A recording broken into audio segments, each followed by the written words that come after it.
समस्त नमस्कार। ख्रीष्टर प्रिय भाई एवं भनी माने प्रभु जीशुख्रीष्ट निकट को आसवा एतटा भी सहज नुहे। कारण आपन देखंतु ए दुनिया रे अनेक लोक मान अछंती, अनेक विरोधी मान अछंती, अनेक प्रकार लोक मान अछंती। आ अनेक लोक मान एमती अछंती जो मन पाखरे सुसमाचार पहुंची सारिছে, किंतु सेमाने ए पर्यंत प्रभु जीशुख्रीष्ट ग्रहण करना। किंतु एमिति भी से घटना रही अच्छी जो लोक मैंने प्रभु जीशुख्रीष्ट विषय शुणिकी से जीशुख्रीष्ट को निजर व्यक्तिगत उद्धारकर्ता भाव में से ग्रहण कर। तेरे प्रिय बंधुगण, एमिति भी किसी लोक अच्छा जो मैंने कि पूर्वर प्रभु जीशुख्रीष्ट को घृणा करुले, प्रभु जीशुख्रीष्ट निंदा करुले, भितर जातिगत भेदभाव पूरा भरी भरिक रही है। किंतु जितेबाला से प्रभु जीशुख्रीष्ट परिचय पाइले आउ समान बदली गले। तबे प्रिय बंधुगण से जीशु को जानिले। आज आम एमती जन भौणी साक्ष्य आम शुणा जे कि पूर्वर जीशु को जान नथिले, ताको भितर बहुत जाति प्रथा रही। आ प्रभु जीशुख्रीष्ट विषय में बहुत अजब अजब चिंताधारा गुड़िक मन में था। से भावुले आम हूँ ब्राह्मण परिवार आम सब श्रेष्ठ जाति। किंतु एमिति जने भौणी से कहीं हिंदू धर्म को परित्याग कले एवं कहीं से प्रभु जीशुख्रीष्ट को निजर व्यक्तिगत उद्धारकर्ता भाव ग्रहण कले। तबे प्रिय बंधुगण, जदि वीडियो भल लगे आपन को शेयर करंतु, जदि चैनल को प्रथम थर बार चैनल को सब्सक्राइब करंतु। धन्यवाद। मेरा नाम प्रीति शर्मा है और मेरा जन्म एक ब्राह्मण परिवार में हुआ। मेरे परिवार में मेरे माता पिता, मेरी बड़े सिस्टर और एक बड़े भाई थे। जैसे कि मैंने बताया कि मेरा जन्म एक ब्राह्मण परिवार में हुआ, तो हम बहुत ही ज़्यादा प्रथाओं में अपना जीवन बिताते थे।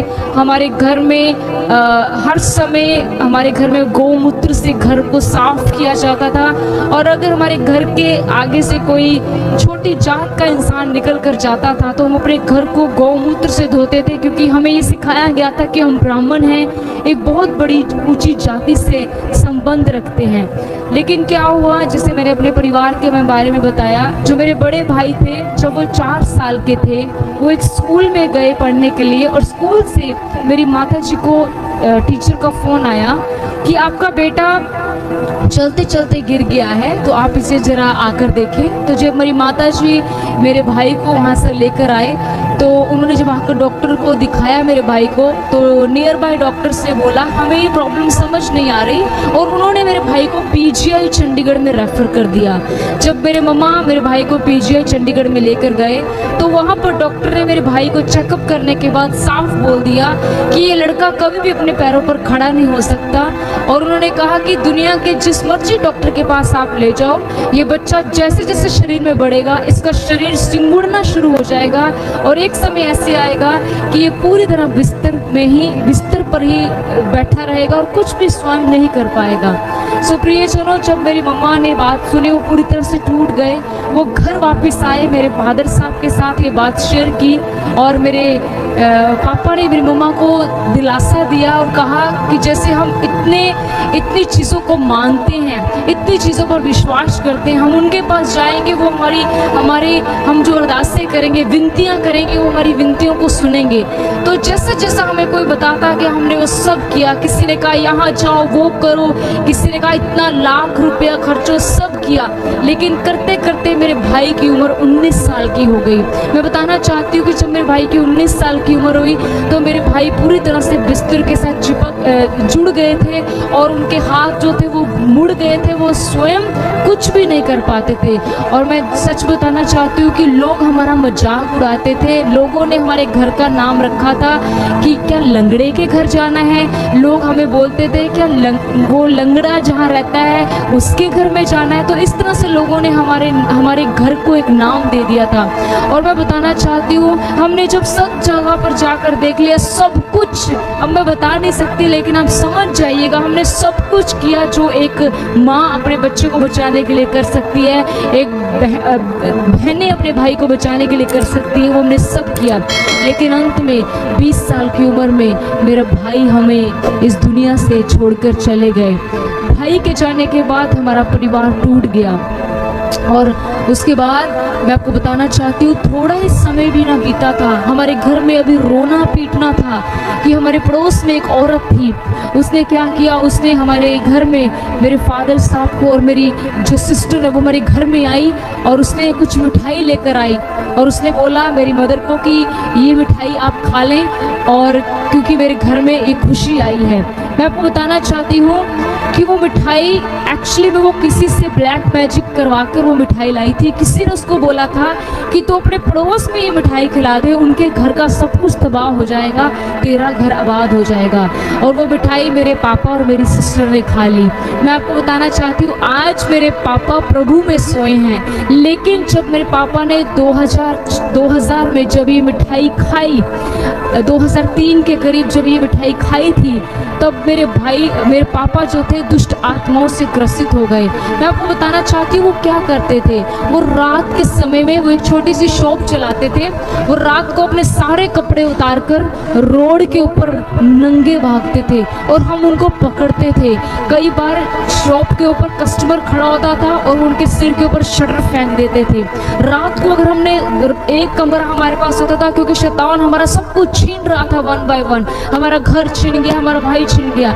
उसके बाद जब हम रात को सोते थे तो वहाँ पर मेरे पापा क्या करते थे, छुप के पेट्रोल लेकर आए एक बार, और हम सो रहे थे और रात को सोते हुए मेरे पापा ने रात के 12-1 बजे हम पर पेट्रोल डाल दिया और माचिस ढूंढ रहे थे। एकदम से मेरी मदर की जब आँख खुली, मेरी मम्मा ने पूछा क्या कर रहे हो, तो शैतान उनके अंदर से बोला और कहा कि मैं तुम्हारे सारे खानदान को ख़त्म कर दूंगा। मेरे पापा 5-5, 6-6 घंटे बाथरूम में बंद होकर बड़ी बड़ी चिट्ठियाँ लिखते थे, जिसमें वो कहते थे कि कोई है जो मुझे और हमारे परिवार को मारना चाहता है, मुझे बचा लिया जाए। प्रियजनों, मैं आपको शॉर्ट में बताती हूँ कि हम ऐसे करते करते समय बीतता गया। एक तरफ मेरे पापा की तबीयत खराब हो गई, दूसरी तरफ मेरी बहन की। मेरी बहन किचन में जाती थी, कहती थी मैं कुछ काम करने के लिए जा रही हूँ, वहाँ से चाकू के साथ अपने हाथों को काट लेती थी और उसके हाथों से ब्लड निकलता था। मैं आपको बताना नहीं चाहती कि हमारे घर के हालात इतने बदतर हो गए। थोड़े समय बाद मेरे पापा की टांग में एक छोटा सा दाना हुआ। उस दाने के ऊपर मेरे पापा जब ईचिंग करते थे तो हम लोग तो हाथों से करते हैं, लेकिन मेरे पापा जो थे जैसे गन्ने को चाकू से छीलते हैं, इस तरह मेरे पापा अपने जख्म को छीलते थे और उसके ऊपर फिनाइल डालते थे और इतना अपने आप को दर्द देते थे। और शैतान उनके अंदर से बोलता था कि मैं तुम्हें ऐसे दर्द दे दे के मारूंगा। मेरे पापा की वो जो टांग थी वो पूरी तरह से गल गई। जब डॉक्टर्स को दिखाया तो डॉक्टर्स ने बोला ये टांग काटनी पड़ सकती है। प्रियजनों, 2004 में हम पूरी तरह से टूट गए। बिस्तरे पर मेरे पापा, मेरी बहन, अभी थोड़े ही समय हुआ था भाई की डेथ को, और हमारा परिवार इस समय दुखों से घिर गया। उसके बाद मेरी माताजी ने फैसला लिया, मैं स्कूल से घर आई और मेरी माताजी ने कहा कि आज मैं घर में जहर लेकर आई हूँ और हम सब इस जहर को खाएंगे और मर जाएंगे। मैंने अपनी मम्मा से एक सवाल पूछा, मैंने कहा मम्मी क्या कोई ऐसा परमेश्वर नहीं है जो हमें बचा सके? हमारे इतने दुख, इतनी परेशानियां कोई परमेश्वर कैसे देख सकता है? जैसे मैंने बात बोली, थोड़े समय बाद हमारे दरवाजे पर एक नोक हुई। जैसे परमेश्वर का वचन कहता है कि देखो मैं तुम्हारे दिल के दरवाजे पर खड़ा होकर खटखटाता हूँ, अगर तुम आवाज सुनकर खोलोगे तो मैं भीतर आ जाऊंगा। उस शाम जब दरवाजा खोलने के लिए मैं गई तो मैं बताना चाहती हूँ कि मैं ही उस समय दरवाज़ा खोलने के लिए गई और वहाँ पर एक प्रभु के दास खड़े थे मेरे पापा के दोस्त के साथ। उन्होंने अपने हाथ में बाइबल पकड़ी हुई थी और उन्होंने ऐसा कहा कि बेटा ये बाइबल नहीं है, ये मेडिसिन है, इसको अपने घर में आने दो। जैसे ही मेडिसिन तुम्हारे घर में आएगी, तुम्हारे घर में से हर बीमारी, हर एक रोग बाहर निकल जाएगा। मेरी मम्मा ने कहा हम सब तरफ जा चुके हैं, इन्हें भी आने दो। जब वो प्रभु के दास अंदर आए, मेरे पापा को ऐसे हालात में देखा, जो टांग थी पस निकल रहा है, जख्म से भरी हुई है, बहन को बांधा हुआ है, बहन बड़ी दुखी अवस्था में है। तो उन्होंने घुटने टेक कर कहा प्रभु तेरा धन्यवाद, क्योंकि आज इस ब्राह्मण परिवार में उद्धार की रात है। प्रियजनों, उन्होंने क्या किया, उन्होंने तेल बनाकर प्रार्थना करके दिया और मेरी मम्मी से बोला कि आप हर दिन एक दिन में 2-2 बार प्रभु का लहू बोलकर जाकर लगाएं। मैं आपको बताना चाहती हूँ, मेरी मदर ने एक दिन में 3 बार बोलकर, क्योंकि हम ब्राह्मण परिवार से थे, हमें यीशु मसीह के बारे में कुछ नहीं पता था, लेकिन बार बार विश्वास से बोलते थे कि यीशु मसीह का लहू चंगा करता है। मैं आपको बताना चाहती हूँ, जिस टांग को डॉक्टर ने बोला काटनी पड़ेगी, जो जख्म रुक नहीं रहा था, यीशु मसीह के लहू ने उस खुले हुए जख्म को बंद कर दिया। जब तक मेरे पापा प्रभु में सोए नहीं, वो जख्म कभी भी दोबारा नहीं उभरा। जब जख्म ठीक हुआ, हमने पास्टर को फोन किया, पास्टर साहब जख्म ठीक हो गया है। उन्होंने कहा अभी वेट करें, अभी प्रभु आपको बहुत कुछ देना चाहता है। हमने पास्टर जी को कॉल किया, उन्होंने कहा आप चर्च आए। हम चर्च गए, वहाँ पर मेरी सिस्टर और मेरे पापा के अंदर से बहुत सी दुष्ट आत्माएं निकली, और इस तरह 2004 में हमारा पूरा परिवार आज़ाद हो गया।